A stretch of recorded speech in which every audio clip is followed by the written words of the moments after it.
Hello and welcome, guys, to the Sonic 2 movie review. I went to go and check this one out on the weekend with my son. We absolutely loved it, and there's nothing more to say other than go and watch it. Even if you're not a fan of Sonic and you're not a fan of video games in general, you're missing out on a big market and you're missing out on a massive amount of fun. But anyway, that aside, I'm a bit biased. The Sonic 2 movie is excellent. I really recommend you go and see it. It's a movie that's built and is able to be watched by all ages. All people within the family will know and love Sonic, obviously, but then there's people that won't know who Sonic is or have just heard about him and haven't played the video games and all that kind of stuff. But there's something in this movie for absolutely everybody. I highly recommend you guys go and check it out, and I think you will enjoy it. So just to touch on, as we do with these reviews, touch on everything from the sound, the story, the characters, the voice acting, as this is an animation, and also just talk about if it's true to the roots of the Sonic games or not. There's loads and loads of Easter eggs in this, and there's loads of moments that I genuinely smiled because it gave me a bit of a nostalgia boost when I was playing the original Sonic games on the Sega Mega Drive. So just to quickly talk about the cast, Ben Schwartz reprises his role as Sonic. Jim Carrey is also back as Dr. Robotnik, i.e. Eggman. You've got Natasha Rothwell playing as Rachel, and Idris Elba is starring in this one as Knuckles for the first time. Also, Colleen O'Shaughnessy is, I hope I pronounced that right, Colleen O'Shaughnessy or Shaughnessy, I don't know, you guys are going to correct me, plays Tails. And just to really start with each character, as we are talking about the cast, let's talk about each character and how they sort of play out in the movie. So starting with Sonic, he's the star of the show, and just like in the first movie, absolutely hilarious. Really, really good sort of quirky jokes. There's loads of moments where we can kind of relate to Sonic on a personal level with things that they talk about and things that happen to everybody, you know, from daily struggles, arguments, to getting through sort of despair, feeling down, not having people around to support you. We all go through those struggles in life, and there's loads and loads of fun and interesting moments without making it sound too depressing within the movie that really do a good job of explaining that and how we as people cope with it. Sonic also loves chili hot dogs. That is absolutely adamant in this movie. It's touched on, in my opinion, quite a few times, maybe too much. But I think I understand why they're doing it. It's to sort of hammer home that, you know, Sonic is a likable character. Sonic is a relatable character. And it does sort of feed into the roots of Sonic, as we know from the video games, who we know absolutely loved chili hot dogs. And if any of you have seen the animated series from the 90s, it's paying homage to that as well, as that was quite adamant in those episodes that Sonic was a huge fan of chili hot dogs. So the story in this one, without spoiling it too much, is Robotnik. It follows on the events directly from the first film. Robotnik is put onto a planet, and it's full of mushrooms, and the movie starts with Robotnik trying to basically survive. He makes potions, he makes drinks, he makes food out of these mushrooms, and he kind of goes a little bit crazy, as you would expect with a mushrooms joke. He kind of feels a little bit out there, he kind of feels a bit displaced, and something really weird happens, something sort of unannounced. He sends out a beacon from a device that he's working on, and it sends out a distress signal, basically, and it actually pings to a certain race of creatures far in the galaxy, who then respond and go to the planet where Robotnik is. The leader of said creatures, or the race of people, is Knuckles. Now, Robotnik does a great job at wiping out these goons that first come through the hoop portal, takes them all out, and he thinks he's onto a winner, and then we get introduced to Knuckles, who, as I said earlier, is played by the amazing Idris Elba. So Knuckles is kind of, as we know, is an absolute badass from the video games. He doesn't take any crap. He is an echidna. He's raised by a tribe of warriors, basically, who teach him to be an absolute beast, almost like how the Trojans were and how the Spartans were, how the Vikings were. Just got that absolute no BS policy, and do this absolute crazy sort of set of trials, crazy set of initiations in order to prove your worth as a warrior. And that's kind of what Knuckles comes across as in this movie, and kind of how he is in the games, really.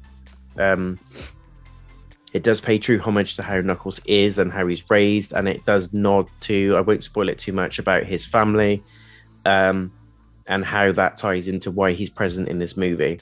So to cut a long story short, Dr. Robotnik basically wants to get out of this planet. He wants to get rid of these mushrooms, and he wants to get revenge on Sonic. And in exchange, Knuckles is looking for the Master Emerald, which is, again, true to the games, which I thought was a nice little nod to the games. It's a nice nod to the canon story.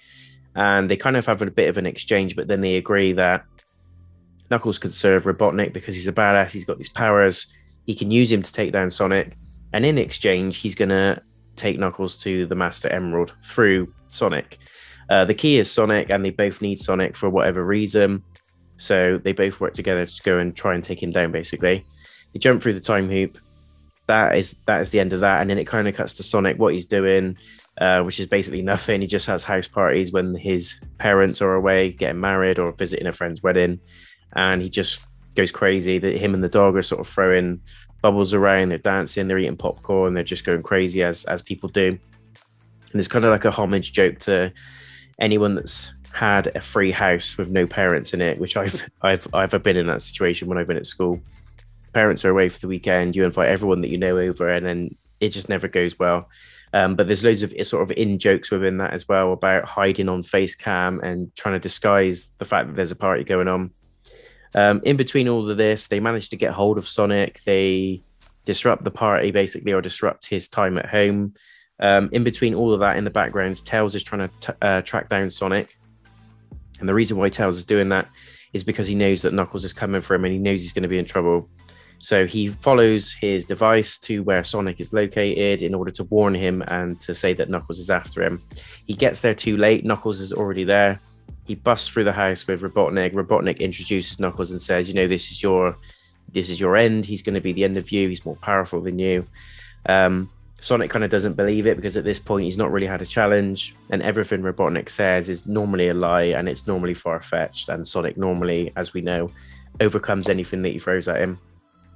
But in this instance, Knuckles goes ham. He sort of goes a little bit Super Saiyan, beats the hell out of Sonic, throws him around the house, and it looks really, really bad, and Sonic kind of realizes then that he's in a bit of trouble. It kind of looks like Knuckles is about to defeat him, and then out of nowhere, Tails pulls up in a police car.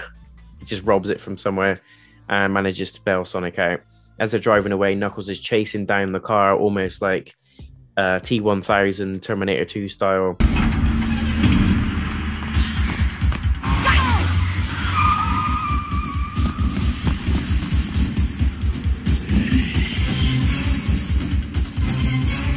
And they have a bit of a showdown, but they manage to get away.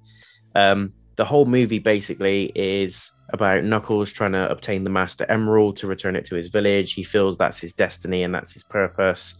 And through that journey, Robotnik is using him essentially to get to Sonic. But not only to get to Sonic, he knows that Knuckles is going to get his hands on the Master Emerald, which contains a huge amount of power.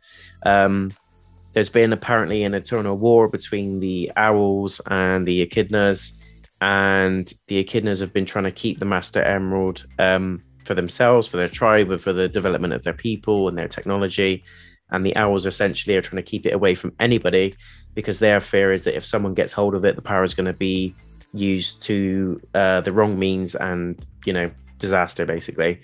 So their plot and their philosophy is to keep it away so that it doesn't fall into the wrong hands and people don't start smashing stuff up and start getting greedy with the power. And that's essentially where we are with that side of the story. So with all this going on in the background, Knuckles is absolutely adamant on getting his hands on this emerald. He feels it's his destiny. He has to do it. He has to honor his parents. And Sonic doesn't believe that it exists. But Tails kind of says, well, you know, I've seen it or I've heard of it and it's in the folk tales, but Knuckles is adamant it exists and he's seen it. And it's what basically Sonic's master or teacher, which is an owl, I think it's called Long Claw or something like that. I'm thinking Game of Thrones now probably, but it's something Claw. And his master has always told him that the Master Emerald is so powerful that it can essentially formulate your thoughts. So anything that you think of, anything that you wish for, it can make happen. If you want to be an all-powerful being, if you want to have 1,000 Lamborghinis on your drive, anything that you think of, this Master Emerald in your possession can create it. So it's incredibly powerful. It can almost bend time. It can almost bend the rules as we know it. And in the wrong hands, it's incredibly dangerous. So the whole plot around the Master Emerald is Robotnik wants it. He's going to use Knuckles to get it. And Knuckles thinks that he's in charge and he's using Robotnik to get to Sonic to get to the Emerald. So it's kind of like a playoff on characters there. And I won't spoil it too much, but there's loads of other things that happens throughout the movie. Loads of in-jokes. The most amazing moment that I really, really liked is there's a part near the end of the movie, and I won't spoil it too much, where Knuckles and Sonic kind of come to an agreement that Robotnik is the big bad and they shouldn't be fighting each other. There's an underwater section where Knuckles gets trapped under a pillar, like a stone pillar that falls on top of him, and he can't lift it. Sonic dives in to save him, as he is the natural hero. And there's a bit where he kind of runs out of oxygen. And if you guys remember from the original Sonic 1 and 2, if not 3, but especially the Sonic 2 game, there's a section, I think it's the second or third section in the chemical plant, where you go underwater. And there's a bit, I hate it. I used to hate it as a kid. You get that dun, dun, dun, dun, dun, dun, music where you just know your oxygen is running low and it sort of times you.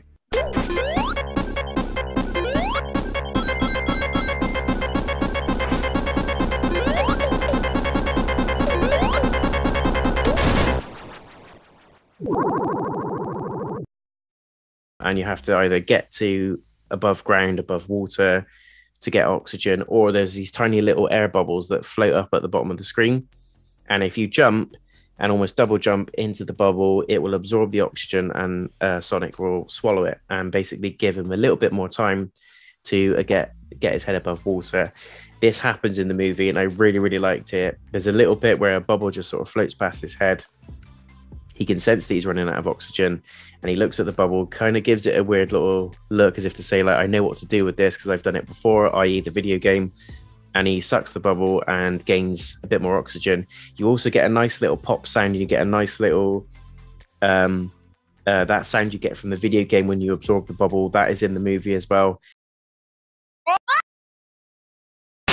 And I just thought it was a really nice tie into the homage of the video game. So for those of you that have played the games, there's a few little things like that in the movie that you will notice that you will really enjoy, and it just put a little smile on your face.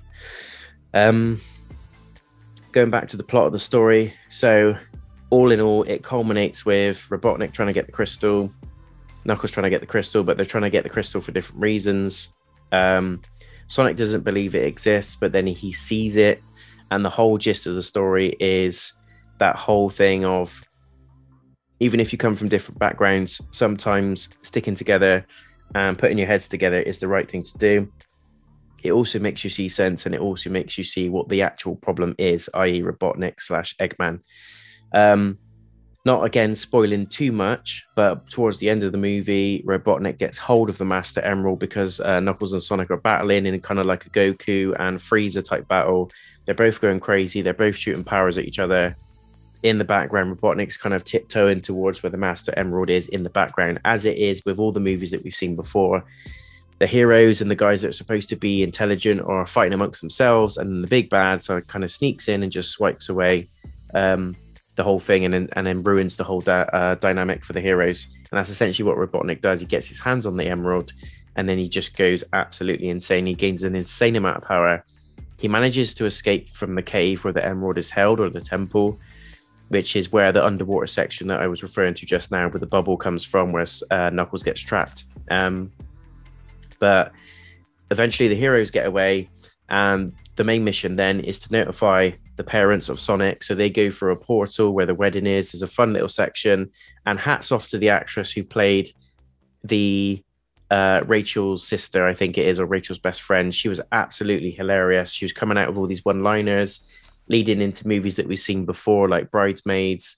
She talked about becoming a bridezilla, so talking about that sort of show, and just the way she presented herself and the way she carried the comedy was absolutely phenomenal. And it gave something for the adults as well that are going to see this movie. There's no strong language in it. There's no real swearing. There's just a slight play on words. You know what they're about to say, but they don't actually say it. And they put in something like syrup or sugar instead of and they say, oh, sugar syrup or something like that. And it kind of plays into what's happening in the scene, but we as adults know what they're supposed to say. So it appeals to both adults and kids, and there's a play on words for both ages as well, which I thought was quite clever. So moving back to the characters, they go to speak to Rachel's sister or friend, I can't recall which one it is, and they basically warn them that Robotnik is back. He's after the emerald, everyone's in danger, and they need their help. So they jump back through the portal, and then the whole mission, then the whole gang together, Knuckles, Tails, Sonic, and the humans basically are trying to stop Robotnik. And at this point, he's got hold of the crystal. He's managed to create an almost Megatron-sized version of himself within like a Robotnik frame, and he's just going crazy. He's destroying everything. He's sort of destroying buildings, throwing cars everywhere. He's shooting green lightning out, and he kind of goes a bit Darth Sidious on the situation.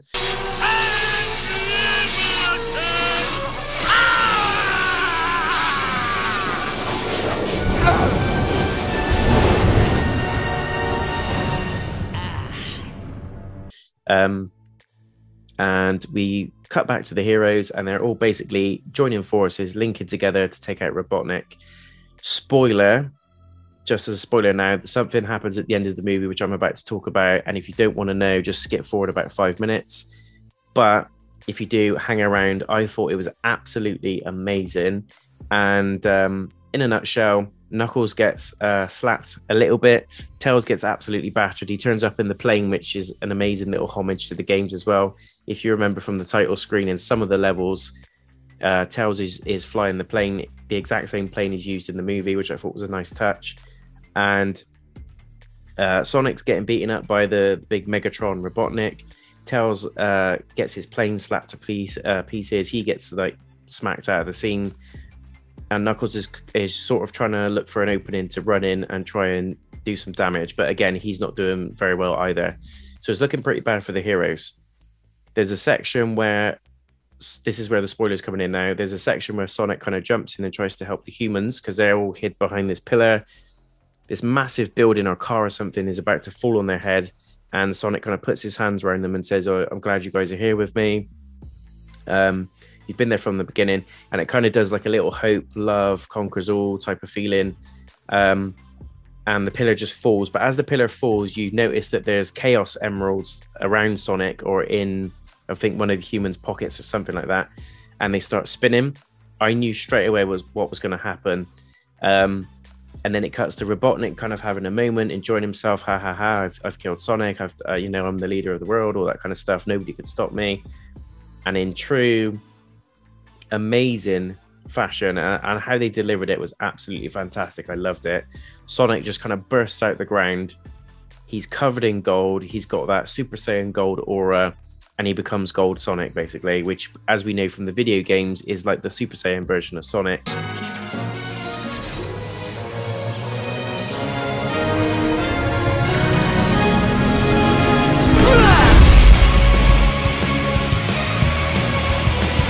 Where he's indestructible. He uses the Chaos Emeralds to basically wipe anything out. He's super strong. He's super powerful. His senses are heightened. He can fly pretty much, and it just goes crazy. He bursts out of the pillar, and he has a bit of a showdown with Robotnik. Wipes him out easily. Sort of literally runs rings around him. Destroys all the arms. Takes his head off of the machine. Leaves him exposed on the top of the machine. Robotnik tries to do another little one-up on him and says, oh, you tried to hurt me, I tried to hurt you, let's call it a day, let's call it quits. But Sonic kind of doesn't have it. Robotnik tries to do a cheeky little right hook on him with the robot, and Sonic just kind of puts his hand out like that effortlessly, almost like Neo from the Matrix when he just goes, no, stops the bullets.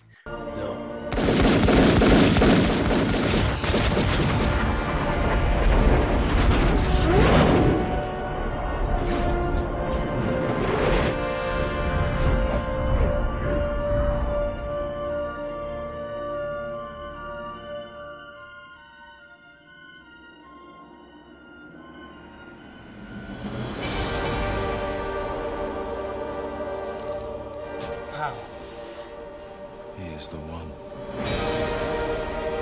Just like that. and it's just so satisfying. You just get a sense of how strong Sonic now is and how strong he's become, and he becomes this indestructible force. And he just plays with Robotnik, basically, just pats the robot arm off, destroys the rest of the robot, and then Knuckles kind of goes in, punches the core, where the emerald is essentially sat into Robotnik's chest, punches him so hard that the emerald flies out of his chest, and then that destroys the robot and Robotnik, essentially. We see him fall off the side of the robot. We don't know if he dies. He falls from quite a height, but as we know with Robotnik, and as we know with these types of stories, he's probably not dead. He's probably going to come back in Sonic 3, and they're probably going to wrap it up in the third one. I don't know. They might just leave it at Sonic 2, but I get a strong sense by the ending that there's going to be an opening, at least for the third one, if this one receives acclaim, which I think it does. I think it's a great film. I think it's a big improvement on the first one. I really enjoyed the first one, but I feel this one is more action-packed. It introduces Knuckles, which is one of my all-time favorite characters from the Sonic series. It presents him in such a way that he's a challenge and he's a threat, but also he's got a side to him that sort of justifies why he's grumpy and justifies why he's mean. And I won't go into too much story about it, because part of this movie is kind of a Knuckles origin story. I would like to have seen a little bit more about Tails, like where he's come from, where his background is. There is a little joke about why he's called Tails, and it's because he's got multiple tails. It's as simple as that. But that is canon to why Tails is called Tails in the video game. But I'd like to see a little bit more about Tails. So maybe they'll do that in the third one. I'd like to see potentially Tails turn on Sonic a little bit and go a little bit evil. And then we get a bit more of a character and a backstory to Tails. And then maybe it all comes together at the end and they fight Robotnik again or something. I don't know. But I would like to have seen a little bit more from Tails in this one. He kind of just turns up, saves Sonic, or notifies him and says, I don't want nothing to do with this now. I'm just here to tell you that Knuckles is coming to kick your ass. And then Sonic's like, oh, I believe in you. You know, he tries to do that whole, stay with me, you're courageous, you can do this, I need your help, you're just as much as a hero as me. And then he stays, and then with them together, they're like a united front and they're a great force. So it's kind of that story with Tails in this movie. But I would like to have seen a little bit more about his interest of why he's there. But we do get a sense that he's there to discover himself, and he sort of becomes courageous, and he kind of becomes a bit of the main character, although he doesn't feel like it. Sonic kind of says, you're just as much as a main character as me, kind of physically says that to him. But we don't get a sense of that from the scenes that we see and what action happens later on in the movie. So maybe something a bit more on Tails in the next one, if they're going to make it. There was an announcement from Jim Carrey as well that he's retiring, so we might not get a Sonic 3. It might be an April Fool's joke because it did land on the 1st of April. And we know that Jim Carrey is huge on comedy, and he's huge on throwing curveballs and getting people on to think on their toes and all that kind of stuff. But this could be the end. This could be it. But he did say that if there's a good enough script, that he is open to doing another movie or two. So we could be getting a Sonic 3 anyway. But it's just to put that out there, guys, that might be the end. If it does end at Sonic 2, I think it ended comfortably. Without spoiling too much, everything's wrapped up with Knuckles' story. Tails is kind of wrapped up with accepting who he is by the end of the movie. Sonic is Sonic, just goes on as normal. And Robotnik kind of disappears but doesn't disappear. You don't see him die, and you wouldn't, because it's not that kind of movie. It's a PG movie. But it definitely leaves it open to the possibility of him coming back, which is how all the animated episodes ends and how all the Sonic games end. It always ends with him being defeated, but you don't actually see him truly defeated to the point where you know he's not coming back. And he always does, as they do with these sorts of stories and these cartoons and these games. So I'm up for a Sonic 3. If they do a Sonic 3, I will definitely go and see it. I highly recommend you guys go and see it. I will give this one a strong 8 or 9 out of 10, definitely. To push it up to a 9 or a 10, a solid 9 or a 10, I would say I would like to have seen more about Tails. Tails is personally one of my favorite characters as well.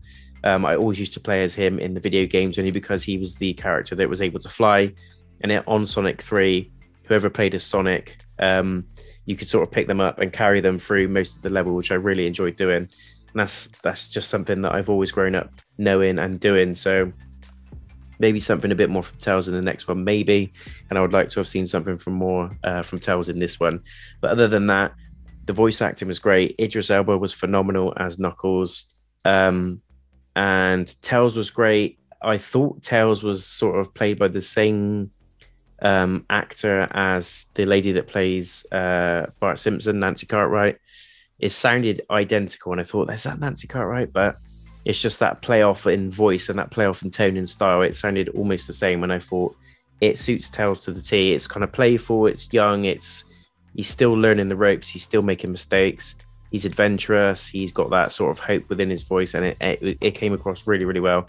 As with Idris Elba with Knuckles, I thought his delivery of Knuckles was great, very serious, very deep, very sort of, I'm here to do my job. And he had that tribal sort of tone to his voice. He came from a background of being in a village and working with his family to try and build a better education for themselves and build a better future for themselves. But they were absolutely phenomenal warriors, and you kind of do get that sense of that Scandinavian, Danish, sort of Swedish, almost Vikings sort of tone to his voice, and it comes across really well, and it gives him a sense of power, it gives him a sense of meaning, and he just feels like a badass just even through the way he's speaking. But there's also a play on that throughout the movie as well. There's certain jokes that Sonic tries to crack or Tails tries to crack, and Knuckles is like, I do not know what you mean. And he's like, there's like a play on words with how serious Knuckle is versus how soft and sort of playful Sonic and Tails are, and they kind of bounce off of each other quite well, both in the voice acting and in the scenes that we see. So all in all, guys, a very, very good movie. I would recommend you go and watch it. Highly, highly recommend that you take your young ones with you to watch it. If not, just go and watch it by yourself or your friends, your family. This is a movie that will appeal to all ages, but for those of you amongst you, like myself, who absolutely loved the Sonic games on the Mega Drive and is just a big fan of Sonic anyway. I grew up watching the cartoons every Saturday morning and played the games on the Mega Drive for endless amounts of hours. I definitely will be getting Sonic Forces on PS5 when that comes out, hopefully this year as well. It's a good watch. There's some good jokes in there. There's some good voice acting. The story's good. It's not amazing, but it's good. It kind of pays homage to some of the fun moments in the games. We get introduced to Knuckles, who is a badass and he's played amazingly well. Same with Tails. I just would like to have seen a little bit more development on Tails' character in this movie, but I get that they wanted the focus to be on Robotnik being the main threat, Knuckles being introduced, and also trying to keep Sonic in the picture as well as the main hero and gauging the interest as him as the main character as well. So it is tricky to try and balance it all, I get that. But hopefully we'll get a Sonic 3. Really, really pleased. The way that this one's going, it's keeping me very excited and open about what's going to happen in Sonic 3, and I'm hoping we do get one. I'd imagine this is going to do very well at the box office. The first sort of 3 days that this one came out at the cinema, I could not get a seat in the house in any screen, so it makes me think that this one's going to do really well. So go and check it out. Until next time, guys, I hope you enjoyed the video. If you want to go and check out any other movie reviews, feel free to click on the link in the description of this video. Leave a thumbs up if you did enjoy it, and go and speedball your way over to the cinema to go and check this one out. It's a good watch. Until next time, take care of yourselves, and I'll see you again soon. Peace.